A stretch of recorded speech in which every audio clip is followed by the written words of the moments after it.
السلام علیکم۔ آج ہم یہاں پر دیکھیں گے قومی یکجہتی سماج کی اہم ضرورت اس مضمون کے بارے میں۔ جسم کے کسی بھی حصے میں اگر کوئی مرض لاحق ہو جائے تو پورا جسم اس درد کو محسوس کرتا ہے۔ اگر اس بیماری کا علاج صحیح وقت پر نہ کیا جائے تو بیماری بڑھتے بڑھتے ہمارے وجود کو ہی ختم کر دیتی ہے۔ ایک انسان کا کسی دوسرے انسان سے نفرت کرنا بھی ایسی ہی بیماری ہے، چاہے وہ نفرت مذہب، ذات، زبان، علاقے یا رنگ و نسل کی بنیاد پر ہو۔ کسی انسان کا دوسرے انسان سے کسی بھی بات پر اختلاف ہو سکتا ہے۔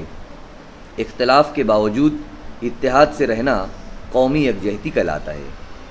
دور حاضر میں اتحاد اسی وقت قائم ہو سکتا ہے جب اختلاف کے باوجود ہم متحد ہونا جانتے ہوں۔ ہمارا ملک بہت قدیم ملک ہے۔ اس کی گنگا جمنی تہذیب پوری دنیا میں مشہور ہے۔ دنیا والے اسے سب سے بڑا جمہوری ملک تسلیم کرتے ہیں۔ یہاں ہندو، مسلم، سکھ، عیسائی سبھی مذہب کے ماننے والے لوگ آباد ہیں۔ ہمارے ملک میں ہندی، مراٹھی، اردو، گجراتی، تمل ایسی کئی زبانیں بولی جاتی ہیں۔ ان مذاہب کو ماننے والے اور ان زبانوں کے بولنے والے سبھی لوگ آج تک مل جل کر رہتے ہیں، ایک دوسرے کے دکھ سکھ میں شریک ہوتے ہیں، قدرتی آفات میں ایک دوسرے کی مدد کرتے ہیں۔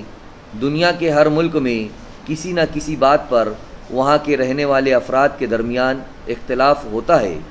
ہمارے ملک میں بھی کئی باتوں پر اختلاف دیکھنے کو ملتا ہے۔ اختلاف ہونے پر کسی کو تکلیف پہنچانا، کسی کی جان لے لینا، سرکاری و غیر سرکاری املاک کو نقصان پہنچانا اور جارحانہ طریقوں سے اپنا اختلاف ظاہر کرنا مناسب نہیں ہوتا ہے۔ دنیا کا ہر مذہب اتحاد اور مل جل کر رہنے کا درس دیتا ہے، لیکن انسان اپنے مفاد کی خاطر تمام باتوں کو بھول کر گمراہی کی راہ پر چل رہا ہے۔ ہم میں سے ہی کئی افراد ایسے کاموں کو انجام دے رہے ہیں جس سے قومی یکجہتی کو نقصان ہو رہا ہے۔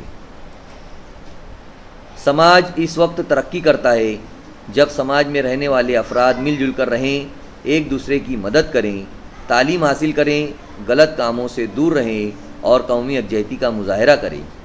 ہماری ساری توجہ اختلافات سے ہٹ کر تعلیم کے حصول پر ہونی چاہیے۔ بہتر تعلیم کبھی کسی کا نقصان کرنا نہیں سکھاتی ہے۔